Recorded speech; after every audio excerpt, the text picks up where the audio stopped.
Jadi menguduskan. Kata-kata mereka mengarahkan kembali pada kebenaran. Kan Roh Kudus ini kan, pekerjaan Roh Kudus. Pada minggu pertama, minggu kedua saya jelaskan, membawa setiap hati untuk kembali pada Kristus, menyembah Dia. Ya, dipertanggungjawabkan pada hari apa? Penghakiman. Karena menurut ucapanmu engkau akan dibenarkan, dan menurut ucapanmu pula engkau akan dihukum. Nah, saya tanya sekarang, dosa menghujat Roh Kudus terletak yang pertama kali di mana? Dari kalimat ini Tuhan Yesus sendiri katakan ini ucapan. Kenapa ucapannya itu merupakan ukurannya? Karena kita nggak tahu hatinya. Ayo, siapa tahu hatinya orang? Ayo, bisa nggak? Oh, hatinya kesini. Nggak bisa, Tuhan yang tahu kan? Nah, kita semua hanya bisa tahu orang itu menghujat atau tidak dari kata-katanya. Kalau kata-katanya itu gelap, kotor, najis terus, berarti dalamnya hatinya itu tidak ada kuasa Roh Kudusnya. Dari kalimatnya, kalau orang tiap hari kan kalimat yang keluar itu biasanya dapat sumbangan dari income dari kalimat yang masuk. Betul ya? Jadi kalau orang mendengarkan ini kata-kata, bodoh kamu, wah kata-kata kasar, orang Surabaya gitu kan? Saya orang Surabaya. Orang Surabaya itu titik-titik jangkrik gitu kan, bullshit lu gitu kan. Karena kehidupan kita sehari-hari seperti itu, kita nggak merasa apa, nggak merasa sesuatu yang nggak kudus ini. Udah biasa Pak seperti ini, tapi setelah engkau menjadi anak Tuhan, kata-kata itu nggak bisa seperti itu lagi. Ya. Kita harus menguduskan kebudayaan, kita harus menguduskan hidup kita. Bagaimana Yesus menyikapi, bagaimana kata-kata Tuhan Yesus? Yesus pernah tertawa? Pernah. Jangan katakan Yesus nggak pernah tertawa. Yesus pernah tertawa, menangis, wah semua pernah dia, manusia sejati dia. Dan dia lakukan itu. Dan waktu kita mengerti bahwa apa yang ada di dalam hati setiap orang tidak bisa kita tilik hatinya, maka yang kita bisa lihat apa? Buahnya. Jadi menghujat Roh Kudus itu selalu dikaitkan dengan apa? Ucapan-ucapannya. Buahnya itu apa? Hasilnya itu apa? Saudara, itu nampak sekali. Dan siapa yang menentukan hatinya waktu dihakimi? Tuhan. Kita hanya melihat apa yang dilakukan, tapi Tuhan melihat apa yang diproduksi. Tuhan yang lihat, kita nggak bisa lihat. Dan kita nggak bisa nuduh orang, wah ini pasti menghujat Roh Kudus ini. Kenapa? Nggak kudus-kudus orang ini. Belum tentu. Kenapa belum tentu? Kita bisa mendeteksi, menyatakan itu, oh ya ini bisa kayaknya kesana, betul. Tapi belum tentu dia menghujat Roh Kudus. Kenapa? Kalau dia bertobat dan benar-benar bertobat, dia bisa kembali, bisa. Kalau dia dikatakan tanda petik menghujat. Tapi setiap orang ditulis dalam Alkitab menghujat, itu artinya apa? Memang tidak bisa kembali. Nah, kita lihat dosa kekal, ya. Saudara, saya mau kita belajar. Nah, di sini ada ini ya. Nah, supaya saudara tahu. Saya ganti. Markus 3 ayat yang ke-28. Nah, saudara, ini saya pakai aplikasi ya dari iPad. Dan ini olive tree. Saudara kalau punya duit, anak-anak muda itu celengi ya, jangan beli yang aneh-aneh, jangan taruh mulutmu terus kejamban, gak ada gunanya. Saya tuh selalu mengirit hidup untuk bisa beli buku, beli hal seperti ini. Nah, saudara perhatikan ayat 29 ya, perhatikan. But whoever, siapapun, nggak peduli kamu itu Kristen nggak Kristen, nggak peduli saya. Kamu Buddha nggak peduli. Siapapun. Nah, kalau saya ketik gitu ya, tangan saya gini kan, dia keluar. Yunani, place dikatakan place femeo. Dari kata apa? 989 saya tekan. Dari kata place famous atau blasphemous. Apa arti blasphemous? Saudara, dikatakan dalam bahasa Inggrisnya itu adalah, dikatakan di situ kalau kita lihat slanderous, jadi hati yang nggak bisa baik, penuh dengan kejahatan, gitu kan? Nah, saya kembali, kita lihat ya. Jadi melawan Roh Kudus, Nah, perhatikan baik-baik. Tidak pernah mendapatkan pengampunan, bukan tidak pernah diampuni. Tuhan sudah mengampuni. Di kayu salib, ya Bapa, mereka tidak tahu apa yang mereka berbuat. Diampuni nggak? Diampuni. Tapi dibunuh oleh Tuhan nggak mereka? Dibunuh. Saudara jangan dipikir kalau diampuni berarti nggak bisa dihempaskan Tuhan. Saudara, diampuni ada dua macam. Diampuni karena hal-hal bersifat kamu tidak tahu moral oke gitu ya. Tapi ada yang diampuni betul-betul kamu tuh nggak tahu apa-apa. Dulu kamu belum percaya padaku. Nah kamu diampuni. Nah, saudara, kalau kita perhatikan di sini, never has forgiveness, tidak pernah memiliki pengampunan. Tanda petik itu bentuk noun. Bentuk noun itu bukan yang kata kerja, bukan. Yang sudah diterima, pengampunan sudah kekal itu, sudah ditetapkan. Dia belum ada pengampunan itu. Jadi nggak perlu diampuni, nggak perlu. Kenapa? Memang nggak ada pengampunannya kok. Materai darah Yesus yang nggak ada, nggak bisa diampuni. Jadi kalau ada darah Yesus baru bisa diampuni Roh Kudus, bisa dipimpin Roh Kudus. Nggak ada darah Yesus, nggak bisa. Jadi menghujat Roh Kudus itu berkaitan dengan apa? Tidak ada materai darah Yesus. Kamu menolak materai ini, kamu menolak percaya pada Dia, kamu menolak hidup seturut dengan Dia, kamu akan menghujat Roh Kudus. Semua hidup yang tidak mau hidup serupa dengan Kristus menghujat Roh Kudus semua. Nggak peduli. Kamu katakan, saya kan masih 80% baik Pak. Nggak bisa. Kamu harus sempurna. Tuhan Yesus katakan demikian. Nggak bisa setengah-setengah. Kan 99 cuma 1%, masa nggak boleh Pak? Nggak bisa. Harus sempurna. Bagaimana sempurna? Bukan saya. Nah ini forgiveness yang ditaruh. Jadi bukan mengerjakan diampuni, bukan. Udah kebanyakan diampuni kamu. Cuman kamu diampuni, nggak bertobat. Nah, itu saudara maksudnya menghujat Roh Kudus. Never have forgiveness. Bukan nggak pernah diampuni, bukan diampuni terus malah nggak bertobat. Pengampunannya mengalir tapi nggak mempan. Hatinya sudah degil, tegak tengkuk, keras kepala. Siapa itu? Bangsa keras kepala siapa? Bangsa Israel itu loh. Saudara bayangin, dari orang-orang Farisi, ahli Taurat, terus kemudian imam-imam semua kepala, sampai bangsa Israel, semua itu menghujat Tuhan Yesus. Bukan cuma satu orang, bukan satu pemimpin, seluruh bangsa. Kenapa Tuhan Yesus menangis luar biasa waktu dia turun dari keledai itu? Karena dia tahu mereka akan menghujat dia. Gimana kalau suatu hari anakmu menghujat kamu? Aku nggak mau punya mama kayak kamu, susah terus hidup. Gimana? Ayo Bu, saya tanya. Gimana hati kita? Kurang asem ya. Dikandung 9 bulan kayak gitu. Susahnya ngidupi kamu itu gimana? Orang nggak tahu terima kasih, nggak tahu diri, nggak tahu semua. Tapi anak itu bisa seperti bisa. Dan tidak ada keterkaitan dan hati yang mengerti kedalaman hati orang, simpati, terus punya belas kasihan itu udah nggak ada sama sekali. Yang ada apa? Kami harus dibelas kasihan, kami harus perhatikan, kami harus dilayani. Nah itu gejala-gejala kita masuk dalam dosa menghujat pada Tuhan, khususnya menghujat Roh Kudus. Ya, oke kita lanjutkan, kita lanjutkan ya. Nah perhatikan.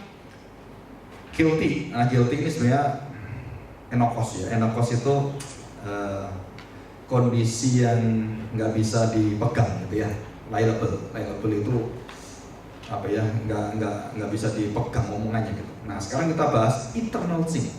Sebenarnya sin itu tidak ada yang eternal.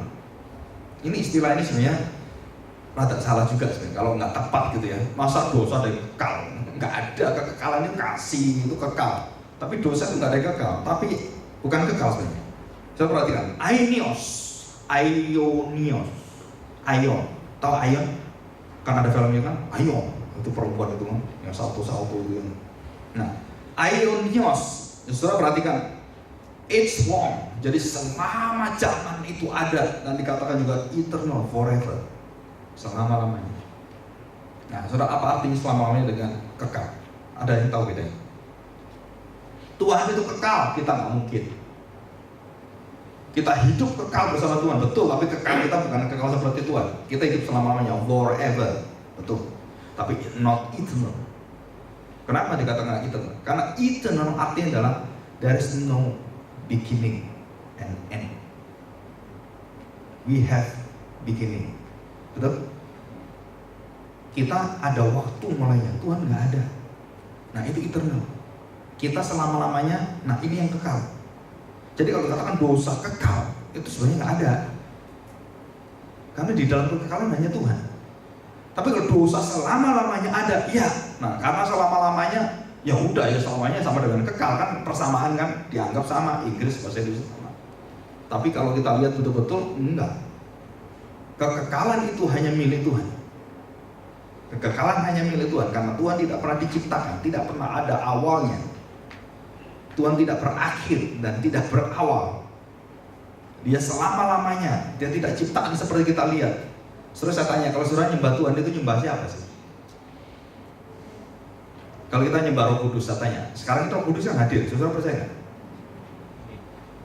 Kalau nggak bisa ngomong ini saya. Loh, jujur aja saya. Kalau saya jelasin ini nggak ada kuasa Roh Kudusnya, nggak bisa. Karena saya sendiri nggak ngerti, dulunya nggak ngerti apa yang saya jelasin. Tapi karena saya dibukakan pikiran kita menjelaskan Roh Kudus itu bekerja. Saya tanya, bagaimana kita tahu Roh Kudus bekerja dalam hidup kita? Saudara perhatikan baik-baik. Roh Kudus bekerja selalu memakai firman. Tidak pernah tinggalkan firman. Maka pentingnya firman di sini. Jadi Roh Kudus bekerja seperti ini. Saya ketemu Roh Kudus tadi malam. Halo Roh Kudus. Itu bukan Roh Kudus ya. Tidak ada di dalam Alkitab Roh Kudus berkata-kata dengan Nabi Musa. Ada nggak? Tapi orang-orang pendeta yang sekarang ini ngaco semua. Bisa ngomong dengan Roh Kudus. Saudara di Alkitab nggak ada loh satu orang pun bisa bicara Roh Kudus kecuali Tuhan Yesus. Roh Kudus hanya menginspirasikan, betul. Tapi nggak ada orang bicara dengan Roh Kudus, nggak ada. Terus kita katakan, oh kita ketemu Roh Kudus Pak. Kita ketemu Roh Kudus, mati kita. Roh Kudus itu Allah loh. Saudara, tidak ada orang pernah bertemu dengan Roh Kudus, tidak ada orang bertemu dengan Bapa. Kita hanya bertemu dengan siapa? Yesus. Kalau saudara nggak bertemu dengan Tuhan Yesus, saudara nggak akan bisa ketemu dengan Roh Kudus. Roh Kudus bekerja dalam hidup kita bukan dia kemudian, wah roh yang tanda petik yang Allah sejati tinggal dalam hati saya, mati itu. Betul ya? Keberadaan Allah yang lebih besar dari alam semesta ini tinggal dalam hatimu, matilah kamu langsung, mati kamu. Nah mungkin. Apalagi kalau kita katakan, saudara, menghujat Roh Kudus itu adalah dosa yang terus menerus, tidak pernah balik, terus menentang sampai mateng, sampai penghakiman akhir nggak bisa balik.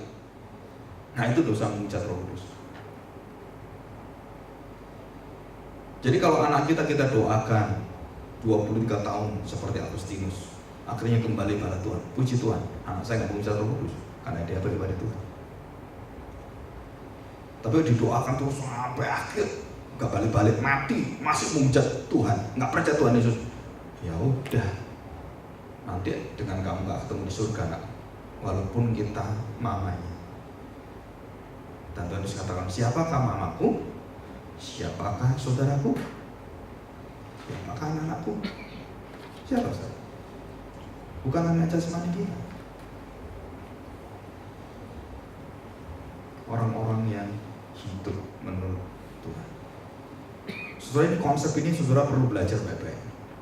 Kenapa? Saya bisa seperti itu sebenarnya nggak gampang. Dari dalam pelayanan saya melihat jemaat, saya melihat hamba Tuhan itu berbeda sekali. Saya tidak memisahkan, oh ini hamba Tuhan ini golongan ini, nggak ada bagi saya. Semua hamba Tuhan cinta Tuhan itu rekan pelayanan saya. Dari manapun, dari ujung dunia, dari aliran apapun. Kamu kalau mengaku Yesus sama ada pengakuan di dalam Alkitab, kita saudara, kita akan kerja, kita sama-sama. Itu dikatakan the kingdom of God has come, sudah datang. Ya, oke, eternal, ya, istilah eternal dari kata panjang dan tidak pernah ada putusnya atau akhirnya. Nah, terus saya tanya, apa yang tidak ada akhirnya? Paulus pernah katakan ini. Siapa tahu? Dia memakai dalam bahasanya begini, love never fails atau never stops. Apa yang tidak pernah berhenti? Di dunia ada dua. dosa dan kasih. Jadi orang yang menerima kasih nggak pernah berhenti, membawa dia terus, ayo mengasihi Tuhan, ayo datang pada Tuhan, diampuni terus, ayo. Tapi yang satu di dalam dosa menjatuh, benci Tuhan, lawan dia, hidup dalam kecemaran, kenajisan, kekafiran, terus ke sana. Yang satu dalam kasih Allah, terus seperti itu. Jadi dua kerajaan, the kingdom of man and the kingdom of God. The kingdom of man mengucap roh Tuhan sampai akhir. The kingdom of God mengagungkan Tuhan Yesus sampai akhir. Ya. Nah, saudara perhatikan, kalau kita lihat apa yang terjadi ya. Kita lihat di dalam Matius tadi, Markus ya, parable. Nah, kita lihat parable-nya ya. Nah, saudara parable, Matius 13 ya. Matius 13 itu ada parable-nya. Nah, saudara itu berkaitan dengan Matius 12. 12 yang terakhir kan, yang tadi dikatakan saudara-saudara, terus kemudian parable. Nah, saudara, apa kaitannya parable ini dengan dosa mujizat Roh Kudus? Nah, saudara, begini. Ada 4 macam tanah. Ini bukan persentase ya. Di gereja ada persentase. Oh, 25% berarti yang gini. Enggak, saudara, awal nanti sesat kita ya. 4 macam tanah. Dan tanah yang terakhirlah yang tertanam, berakar, bertumbuh dan kemudian berbuah. Ini kan bagus kan? Nah, yang 3, saudara, itu ditanam terus diambil, betul kan? Ditanam belum sampai dalam, kemudian kena panas, kena ini udah hancur. Itu terhimpit dengan kesulitan, hancur. Nah, saya tanya sekarang, satu tanah yang baik dengan 3 tanah, dan akhirnya mulut mereka, walaupun pernah jadi Kristen, mereka menghujat Tuhan, tidak mau lagi percaya Tuhan Yesus. Nah, ini 3 dosa tanah itu adalah menghujat Roh Kudus. Mereka tidak mau kembali percaya Tuhan. Apalagi orang-orang pernah jadi Kristen, terus kemudian dia keluar. Oh, itu lebih jahat sebelum dia jadi Kristen. Dan dia lebih menghina kekristenan, lebih lagi daripada dia tidak kenal Kristen. Karena dia tahu semua. Kan banyak kan orang-orang yang dari Kristen terus jadi pemuka agama. Wah, isinya ngolok-ngolok terus firman Tuhan. Mereka masuk dalam dosa, menghujat Roh Kudus, tidak ada ampun.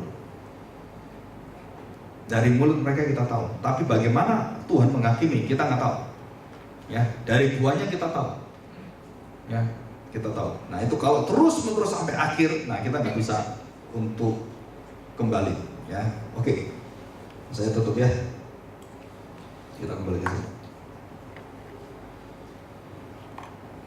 Nah, saudara, kita kembali ke menghujat Roh Kudus ya. Nah, saudara perhatikan ada beberapa prinsip pentingnya. Saudara, ada pembalikan, pengelabuan, penyesatan dari status keadaan yang orisinil melawan menolak apa yang dikehendaki Tuhan. Orang-orang dekat dengan Tuhan Yesus diperingatkan terus oleh Tuhan Yesus. Murid-murid dia, Filipus pernah diperingatin, Andreas pernah diperingatin, Petrus pernah dimarahin, dan dikatakan apa? Kamu kalau tidak aku doakan, kamu pasti menghujat Roh Kudus. Kenapa? Karena Petrus setan kau. Udah mau masuk jurang itu Petrus. Tapi Tuhan cinta Petrus dan Tuhan tidak cinta Yudas. Saudara, itu dari kata-kata bahwa Petrus ikut Tuhan Yesus 3,5 tahun, masih menentang Tuhan. Bayangkan. Maka kalau ada orang ikut kita terus menentang kita, nggak usah khawatir. Kenapa? Tuhan Yesus sudah kenapa? Betul ya? Masih nggak ngerti nggak apa-apa. Kenapa? Saudara, sampai dia melawan apa yang harus ditetapkan, melawan kemesiasan, dan tidak sesuai dengan pikiran dia, tidak sesuai dengan cita-cita bangsanya, tidak sesuai dengan tradisinya, tidak sesuai dengan agamanya, dengan yang diajarkan ratusan tahun itu. Itu dicekram itu. Jadi murid-murid Tuhan Yesus dan seluruh bangsa dicekram dengan apa? Dengan kematian Taurat. Mati mereka. Dan mereka tidak bisa terima Mesias yang menderita. Mesias itu mereka lihat seperti Superman, gagah, hebat, wah, kekuatan kekuasaannya itu luar biasa. Nah, seperti Tuhan Yesus, mujizat-mujizat, wah, begitu kita beritakan. Saya barusan diberitakan di Surabaya, gereja besar kan. Saya beritakan tentang Mesias yang menderita. Biasa ada amin, amin, gitu kan. Mau kita hidup seperti Kristus yang menanggung dosa murid-muridnya, yang mencuci kakinya, nggak ada amin. Diam semua. Amin. Ada ibu satu, amin. Waktu katakan Allah melakukan kuasa luar biasa, tembok jadi ambruk, mujizatnya luar biasa, amin. Kan gitu kan? Pikul salib, hidup tinggalkan semua, jual mobilmu, diam semua, amin. Suburnya dosa menghujat Roh Kudus. Betul nggak? Kita beritakan yang benar, nggak mau dengar. Mereka mendengar, tidak pernah mau mengerti. Mereka melihat, tidak pernah mau tahu. Nah, saudara, kalau kita praktekkan dengan berita yang kita dengarkan, dengan hidup kita yang kita lakukan seperti pohon baik dan buah yang baik, saudara, kita lebih ngeri lagi. Saya ngomong gini kadang gentar juga hati saya. Kenapa? Karena saya lihat anak saya dan istri saya juga. Lihat saya sendiri juga, benar nggak saya ini? Benar nggak saya ini hidup seperti Kristus? Oh, gemetar saudara, benar loh saya ngomong. Kadang-kadang nggak bisa tahan, terus nangis. Kenapa? Oh Tuhan, kalau nggak Engkau tolong dengan darah, nggak bisa aku seperti itu. Perjumpaan dengan Kristus secara pribadi, saudara, itu pengetahuan sumber yang nggak habis-habis. Dan disitulah kita dikuduskan, kita diterima, kita dipelihara. Coba bayangkan kalau sampai kita sendiri tidak mau ikut dengar firman Tuhan, kita makan jujur, anak kita nggak jujur, ya nggak apa-apa masih kecil lah. Nah, saudara, kita sedang mengajar bukan orang ikut Tuhan, ikut dunia. Ya, paisingki lah, nggak apa-apa lah, cincin lah, cincin. Sudah kita nggak tahu kebenaran, kita anggap anak kecil nggak apa-apa. Padahal waktu kecil itulah kamu betul-betul kudus, jangan main-main anakku. Saudara, saya pernah usir anak saya yang kecil. Kamu tetap nggak mengaku, kamu nggak jujur. Oke, keluar. Saya keluarkan dari rumah. Sampai pintu rumah, dia mau masuk, enggak bisa. Kamu masuk, Papa pukul, keluar. Saudara pikir saya senang gituin anak? Enggak, saudara. Karena kasih yang dalam pada anak saya. Daripada nyawa anak saya mati di hadapan Tuhan, lebih baik saya beritahukan hati Tuhan. Sebelum kamu berhadapan dengan Tuhan, tak beritahu dulu. Kalau enggak, Tuhan waktu ngomong mati kamu, enggak ada ampunan. Papamu ngomong, kamu balik, Roh Kudus balikkan kamu. Begitu dia keluar dari pintu gerbang, keluar nangis, keluar, wah. Istri saya nggak tahan. Dia berdoa pada Roh Kudus katanya, supaya diberi kesabaran pada saya. Saya biarin nangis. Kamu salah apa? Iya, Pak. Iya.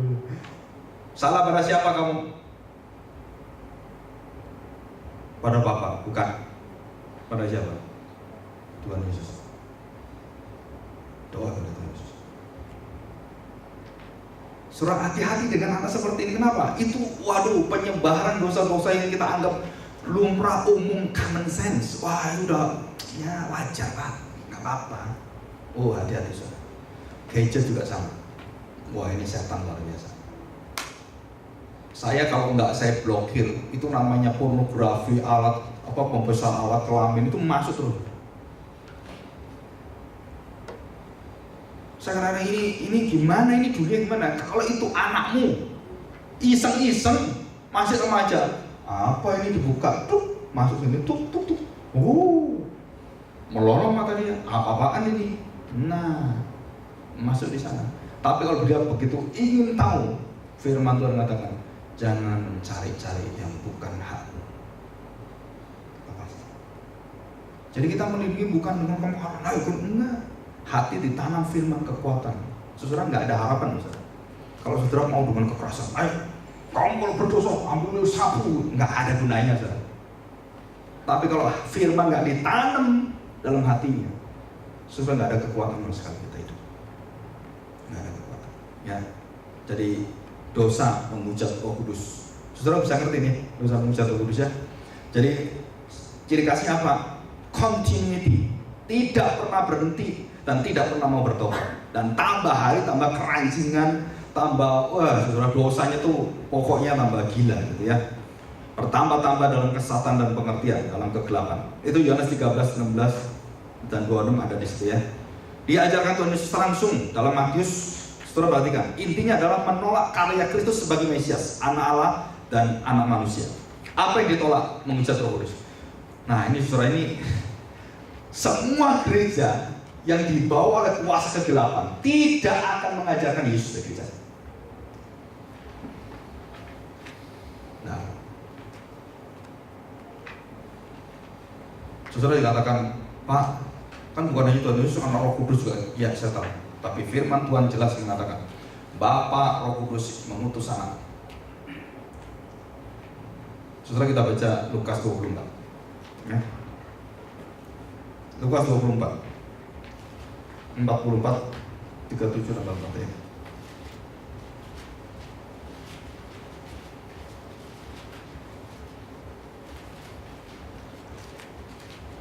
Menghujat Roh Kudus berkaitan dengan kristologi. Saudara, jika tidak ditanam Kristus dalam hatimu, tidak ada ampun, saudara.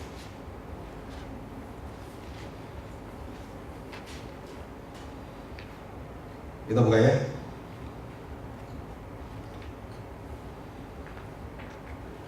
Yesus mengatakan murid pada murid-muridnya, ayat 44. 44 dulu ya. Langsung aja.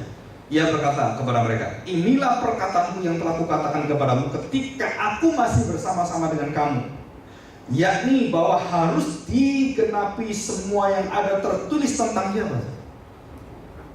Tentang aku, tentang Yesus Kristus Mesias, dalam kitab Taurat Musa, dalam kitab Nabi-Nabi dan kitab Mazmur atau Pengkhotbah, Kidung Agung dan juga Song of Solomon. Seluruh perjanjian lama itu isinya menceritakan siapa? Dikatakan di sini, tertulis tentang aku, semua digenapi apa yang tertulis tentang aku. Yang mengarah pada Yesus, tidak setiap firman Tuhan itu kata-kata menuju Yesus, enggak. Tapi setiap kitab itu jelas arahnya adalah imannya menuju fokus kepada Yesus Mesias. Nah, saudara, ini jelas sekali dikatakan ayat 45. Lalu Yesus membuka pikiran mereka sehingga apa, saudara? Nah, ini yang saya paling sulit. Kalau saya ngajar, saya nggak punya kuasa itu. Saudara sekarang bisa ngerti tentang Yesus, betapa pentingnya dalam pekerjaan Roh Kudus, bahwa dia adalah center, bahwa dia adalah, kalau kamu menolak Yesus, kamu menghujat Roh Kudus. Kamu menolak Mesias yang menderita dan harus menderita untuk menebus dosamu. Bangsa Israel melawan itu semua. Enggak mau, saya enggak mau Mesias yang menderita, enggak mau Mesias yang dalam Yesaya 43 sampai 52. Saya tidak mau Mesias yang memalukan kami sebagai bangsa yang luar biasa dipilih oleh Allah. Enggak mau saya. Saudara, dosa apa ini? Aku tidak mau ajaran Tuhan Yesus yang tidak melayani saya. Aku tidak mau kalau Tuhan Yesus tidak ada kuasanya. Aku mau Tuhan Yesus yang penuh dengan kuasa kealahannya. Dan jika aku sakit, aku disembuhkan. Jika aku bangkrut, aku diperkaya oleh Dia.